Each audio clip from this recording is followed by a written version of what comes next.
काल मतदानाचा शेवटचा टप्पा पार पडल्यानंतर विविध चॅनलच्या माध्यमातून त्यांचे असलेले एक्झिट पोल हे कालपासून सुरू झालेले आहेत। त्याच्यावर अनेक ठिकाणी चर्चा सुद्धा झाल्यात। एक्झिट पोलमध्ये जे दाखवलंय त्यामध्ये केंद्रामध्ये एनडीएचं सरकार बहुमताने येत आहे। हा सर्वेमध्ये जर पाहिलं तर 370 ते 380 च्या आसपास जागा ह्या एनडीएला दाखवण्यात आलेल्या आहेत।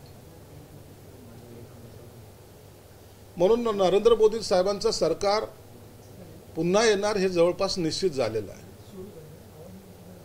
महाराष्ट्रामध्ये जो काही सर्वेचा जो काही पोल आलेला आहे त्यामध्ये सुद्धा वेगवेगळे चॅनलच्या माध्यमातून वेगवेगळे आपले निष्कर्ष दाखवलेले आहेत। काही ठिकाणी महायुती आघाडीवर दाखवलेली, काही ठिकाणी आघाडी जे आहे महाविकास आघाडी त्यांना काही जागा दाखवण्यात आलेल्या आहेत। परंतु हा एक अंदाज आहे। या अंदाजाच्या अनुषंगाने जे काही चर्चा सुरू झालेल्या आहेत आणि त्याला आम्ही अंदाज म्हणूनच घेतोय की उद्या 4 तारखेला जे काही मतमोजणी होईल त्या टायमाला जो येणारा खरा अर्थानं निकाल जो आहे तो आपल्याला ॲक्सेप्ट करायचा आहे। परंतु काही लोकांचा असा गैरसमज असा झाला आहे की हे जो सर्वे झाला आहे तो सुद्धा फ्रॉड आहे। महाराष्ट्रामध्ये जर पाहिलं तर महायुती पुढे जाताना जे झालेलं आहे तर त्याचं दुःख इथलच्या काही नेत्यांना झालेलं आहे। आणि एनडीएचं सरकार येतंय म्हणल्यानंतर जेवढा त्रास त्या राहुल गांधीला झाला नसेल, यांच्यासाठी असलेलं वंदनीय पूजनीय हृदय सम्राट राहुल गांधी त्यांना झाला नसेल तेवढा त्रास इथलच्या नेत्यांना होतोय। म्हणून आता यांनी वेगळ्या पद्धतीची टीका करायला सुरुवात केलेली आहे। निवडणुकीच्या काळामध्ये सुद्धा देशाच्या पंतप्रधानाबद्दल जे काही अपशब्द वापरले गेले, ज्या पद्धतीने खालच्या लेवलची टीका केली गेली ती सर्वसामान्य माणसाला आवडलेली नाही। तुम्ही राजकारण करत असताना देशाचा विचार करा। तुम्ही तुमची जर पॉलिसी त्यांची जर आवडत नसेल तर त्या पॉलिसीवर टीका करा, परंतु वैयक्तिक पातळीवर जाऊन जी काही टीका टिप्पणी केली गेली ती ह्या जनतेने नाकारल्याचं एकंदरीत तुमच्या या सर्वेमध्ये दिसून आलेलं आहे। म्हणून आता एवढं मात्र निश्चित झालेलं आहे की एनडीएचं सरकार येतंय आणि महाराष्ट्रामध्ये सुद्धा महायुतीच्या जागा या सर्वात जास्त येत आहेत। म्हणून मी जसं बोललो होतो मागे की ह्यांनी जे बोललेलं आहे, संजय राऊत सारख्या माणसांची काही बडबड केली त्याच्यात निश्चित विरुद्ध चित्र हे आपल्याला आता पाहायला मिळतंय। म्हणून शुभ बोल रे नाऱ्या हे जे काही वाक्य होतं हे यांना लागू पडतंय। आता हे जे काही निकाल 4 तारखेला येतील त्यावेळेला यांना सिल्वर ओकवर रडण्याचा जाहीर कार्यक्रम घ्यावा लागेल। महाराष्ट्रामध्ये ज्यांच्या जागा ज्या काही कमी झालेल्या आहेत त्याच्या मागची कारणं जर पाहिली तर याला आघाडी जरी केली असली त्यामध्ये प्रकाश आंबेडकर साहेबांना यांनी केलेला अपमान हा सुद्धा मतदाराच्या मनामध्ये होता। त्यामध्ये सुद्धा त्यांनी जो आत्मविश्वास दाखवला होता की आमच्यामुळे तुम्ही आहात, तर त्याचा फायदा उलट काँग्रेसला झालेला पाहायला मिळतो। काँग्रेस जी एक जागेवर होती ती जागा कुठेतरी काही अंशी वाढताना दिसत आहेत, परंतु उभाटा गटाच्या जागा कमी होत आहेत। या आघाडीमध्ये असलेली बिघाडी काँग्रेसने आपलं मताचं जे त्यांच्याकडे ट्रान्सफर झाले पाहिजे होते ते कुठे झालेले दिसत नाही। शरद पवार साहेबांनी तर बिलकुल केलेले दिसत नाहीत। म्हणून हे सगळेजण आपले अकेला चलोरेच्या भूमिकेत होते आणि उभटा गटाची जी काही मतं होती ती काही अंशी काँग्रेसला आणि राष्ट्रवादीला फायदेशीर ठरलेली आहे। म्हणून यांचा फायदा घेऊन त्यांनी त्यांचं राजकारण साधलेलं आहे। हे एकंदरीत या तुमच्या जे काही सर्वे आले त्यात दिसून येते। म्हणून आता येणाऱ्या विधानसभेमध्ये सुद्धा ही आघाडी टिकणार नाही हे जवळपास निश्चित झालेलं आहे। तुमच्या सर्वेमध्ये जर पाहिलं असेल तर तुम्ही दाखवलेलं आहे, म्हणजे हा अंदाज जरी असला परंतु एक सांगलीची जागा तुम्हाला अपक्ष जिंकताना दिसतो। याचा अर्थ काय होतो की काँग्रेसने आपलं मत त्याच्याकडे टाकलेले, ते आघाडीकडे कुठे गेलेले नाहीत किंवा उभाटाकडे कुठे गेलेले नाहीत। म्हणून हा सर्वे आज जो आलेला आहे याला प्रमाण तर मानता येणार नाही, परंतु काही अंशी ह्या निकालाच्या आसपास जे काही लागणारे निकाल आहेत ते आपल्याला 4 तारखेला निश्चित पाहायला मिळतील. सांगलीची जी जागा आहे ज्या ठिकाणी अपक्ष जे आहेत उमेदवार ते पुढे येताना पाहायला मिळतात विशाल पाटील, यावरूनच कुठेतरी आता मिठाचा खडा हा महाविकास आघाडी फोडू शकतो का? मिठाचा खडा पडायचं काय, यांच्या ह्याच्यात अनेक खडे पडलेले आहेत आणि यांच्या डोक्यात सुद्धा किडे पडलेले आहेत. म्हणून ही एक जागेचं फक्त कारण जरी असलं तरी हे महाविकास आघाडी हे महाराष्ट्रात चालणार नाही हे जवळपास निश्चित झालेलं आहे. हे जे अंदाज वर्तवले गेलेले त्यावेळेला एक असं गृहीत धरलं गेलं की या ठिकाणी आता महाराष्ट्रामध्ये जी काही मुस्लिम मतं आहेत, जी काही दलित मतं आहेत, हे आता महाविकास आघाडीकडे जातील असा जो अंदाज यांनी ठरवला होता तो अंदाज सुद्धा फेल होताना दिसतोय.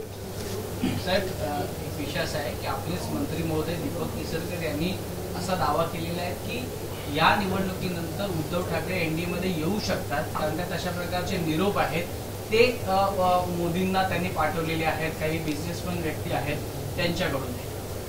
तर तसं काय होण्याची शक्यता आहे? राजकारणामध्ये काही घडू शकतं याबद्दल दुमत नाहीये, परंतु जी आमची भूमिका होती, जी शिंदे साहेबांची भूमिका होती, ती पूर्वीपासून हीच होती की काँग्रेस आणि राष्ट्रवादी बरोबर जाऊ नका.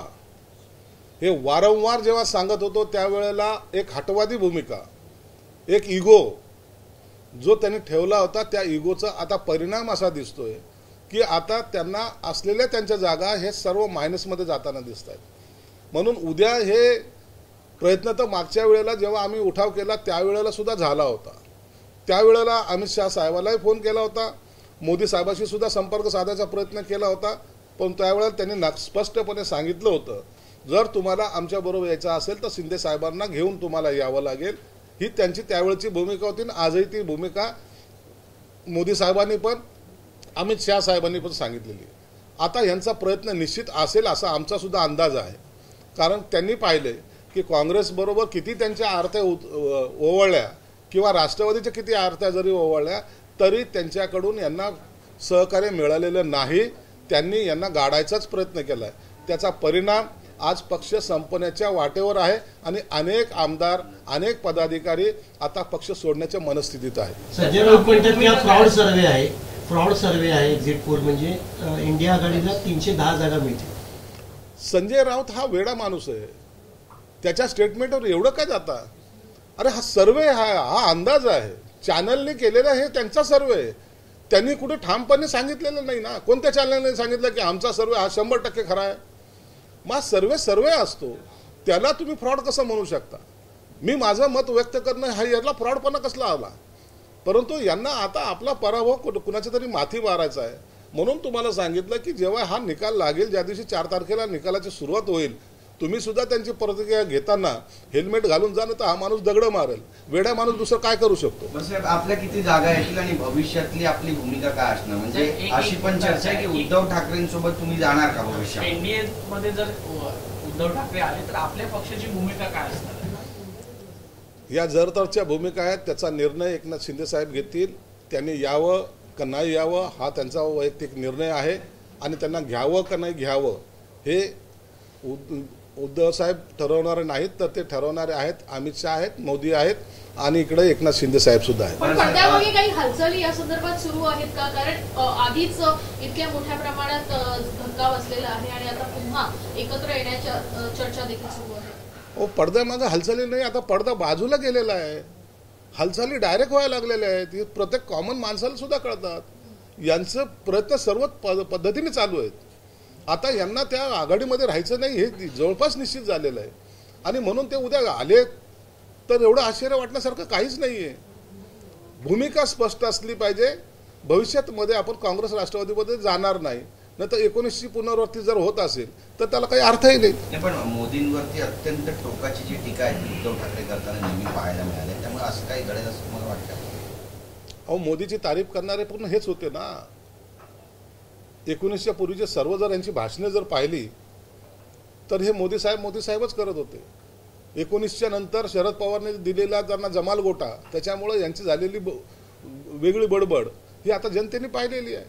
म्हणून आता यांचं पुन्हा जर चेंज होण्यामध्ये यांना काही वेळ लागणार नाही. संजय राऊत सारखे माणसं त्यांच्याबरोबर होते म्हणून हा पक्ष खड्ड्यात गेला आणि ज्या ज्या पक्षाचं वाटोळ झालेलं आहे तुम्ही पाहिलं असेल. उभाठा गटाचं वाटोळ झालं, शरद पवार साहेबाच्या पक्षाचं वाटोळं झालं आणि करायला हे स्वतःच कारणीभूत आहेत. तुम्ही दुसऱ्याचं वाईट कराल तर तुमचं निश्चित वाईट होणार आहे, याच्यात काही शंका नाही आहे. म्हणून जो आत्मविश्वास त्यांना होता पूर्वीचा, तो आता आत्मविश्वास राहिलेला नाही, पर्यायसुद्धा राहिलेला नाही. आता त्यांच्याकडे असलेले कार्यकर्ते असतील, आमदार असतील, आणखीन पदाधिकारी असतील, आता त्या ठिकाणी राहण्याच्या मनस्थितीत ते राहणार नाहीत. आणि येणारी विधानसभा ही किती अवघड होणार आहे याची जाणीव कदाचित त्यांना झाली असावी. कालच्या एक्झिट पोलमध्ये जरी केंद्रात एनडीए सरकार येत असलं तरी महाराष्ट्रात मात्र महाविकास आघाडी नवी आघाडीला सर्वात जास्त सीट ज्या आहेत त्या एक्झिट पोलमध्ये दिसत आहेत. तुमच्या खास करून शिंदेगडाच्या ज्या सीट्स आहेत त्या कमी दाखवल्या. आम्ही सीट 15 लढवलेल्या आहेत. आमचा 12चा अंदाज आहे. 2-3 सीटं मायनस होणे हा काही मोठा राजकीय सेटबॅक होऊ शकत नाही. पण ज्यांनी 22 सीटा लढवल्यात ते आज 10-12 8वर 6वर आलेले आहेत. त्यांच्यामधला हा जो गॅप जर पाहिला तर याचा अर्थ त्यांचा पराभव हा 100% झालेला आहे. म्हणून आमच्या राजकारणावर कोणताही परिणाम होणार नाही. उलट आम्ही मजबूतीने पुढे आलोय. उठावानंतर घेतलेली ही पहिली निवडणूक मोठी, त्याच्यात जो आम्हाला विजय मिळतो हा आमच्यासाठी फार मोठा आहे. आणि म्हणून या विजयाने आम्ही पुढची वाटचाल सुद्धा त्या दमदारपणे करणार आहोत. बरं, जे.पी. नड्डा यांचं भाजपचे राष्ट्रीय अध्यक्ष जे.पी. नड्डा यांचा कार्यकाल 6 जूनला संपतोय आणि शिवराज सिंग चौहान, भूपेंद्र यादव, धर्मेंद्र प्रधान, विनोद तावडे यांच्या नावाची सध्या चर्चा आहे. कसं पाहताय? भाजपचा तो अंतर्गत प्रश्न आहे, कुणाला अध्यक्ष करायचं, काय करायचं आहे. परंतु एवढं मात्र निश्चित आहे, एक शिस्तबद्ध पद्धतीने त्यांच्यामध्ये होणारी ती निवडणूक असते. शिवराज चौहानला जर पाहिलं तर मध्य प्रदेशमध्ये एक हाती सत्ता आल्यानंतर सुद्धा त्यांना मुख्यमंत्री केले गेले नाही. कदाचित त्यांची वर्णी हे अध्यक्षपदासाठी लागू शकते असा अंदाज आहे. महाराष्ट्रात त्याचे काही परिणाम पाहायला मिळतात? नाही, त्याचा परिणाम पाहायची काही गरजच नाही. तो त्यांचा पक्षाचा अंतर्गत निवडणुकीचा भाग आहे. असं विनोद तावडे यांनी ज्या पद्धतीने बिहारमध्ये रणनीती आखली आणि बिहार सत्ता जी आहे ती ज्या पद्धतीने पलटवली, कुठेतरी विनोद तावडे यांचं देखील नाव त्या ठिकाणी चर्चेत राहील. महाराष्ट्रातला एक मोठा आणि महत्त्वाचा चेहरा म्हणून देखील त्यांच्याकडे पाहिलं जात आहे. विनोद तावडेंची भूमिका जर तुम्ही गेली 10 वर्ष जर पाहत असाल तर भाजपसाठी अत्यंत झोकून देणारा कार्यकर्ता म्हणून त्यांच्याकडे पाहिलं जातं. जे काम पक्षाने दिलं ते एकदम परफेक्ट कसं केलं जाईल यांच्याकडे त्यांचा कल असतो. छोटा कालावधी नाही आहे. 10 वर्षामध्ये त्यांनी केंद्रीय राजकारणामध्ये, राष्ट्रीय राजकारणामध्ये आपलं अस्तित्वाची उंची जेवढी वाढवली ती महाराष्ट्रासाठी खऱ्या अर्थानं अभिमानाची गोष्ट आहे. म्हणून विनोद तावडेसारखे जरी उद्या जर राष्ट्रीय अध्यक्ष झाले तर त्याचा सर्वात जास्त आनंद हा आम्हाला होईल. सर, केजरीवाल तिहाड जेलमध्ये आता पुन्हा एकदा आज जातात. त्यांनी ट्विट केलं आहे आणि असं सांगितलेलं आहे की मी महात्मा गांधी यांचं पुतळ्याचं दर्शन घेणार, त्यानंतर हनुमान मंदिरामध्ये जाणार. कुठेतरी हनुमान हे जे धार्मिक गोष्ट केली जाते किंवा हनुमान ज्या पद्धतीनं मागच्या 3-4 वर्षामध्ये राजनीती बघायला मिळाली आहे, कुठेतरी त्यांना एक ट्विस्ट दिसून येतो असं वाटतं? नाही, तसं काय नाही. केजरीवाल तसे धार्मिक वृत्तीचे आहेतच आणि त्यांनी हनुमानाचं दर्शन घेणे किंवा महात्मा गांधीचं दर्शन घेणे हे काही विशेष असा काही वेगळं काही करतात अशातला काही भाग नाही. त्यांनी निश्चित दर्शन घ्यावं, त्यांना शांती. तसंही जेलमध्ये महात्मा गांधीची जी प्रार्थना असते तीही सुद्धा पाठ होईल. अतिउत्साही उमेदवारांनी विजयाच्या घोषणेपूर्वीच ठिकाणी बॅनरबाजी केल्याचं पाहायला मिळतंय की विजयासंदर्भात, याकडे आपण कसं पाहता?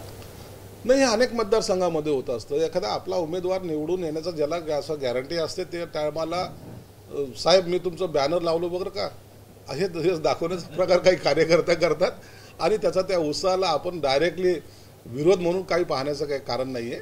उत्साहाच्या भरामध्ये स्वतःच्या खिशातले 2 पैसे खर्च करून जर एखाद्याच्या विजयाचं बॅनर लावतोय तर ते त्याच्यासाठी समाधानाची गोष्ट असते आणि त्याच्याकडे त्याच भावनेने आपण पाहिलं पाहिजे. त्यामध्ये पुन्हा आणखीन राजकारण वगैरे असं काही पाहण्याचं काही गरज नाही. एबीपी माझा, उघडा डोळे बघा नीट.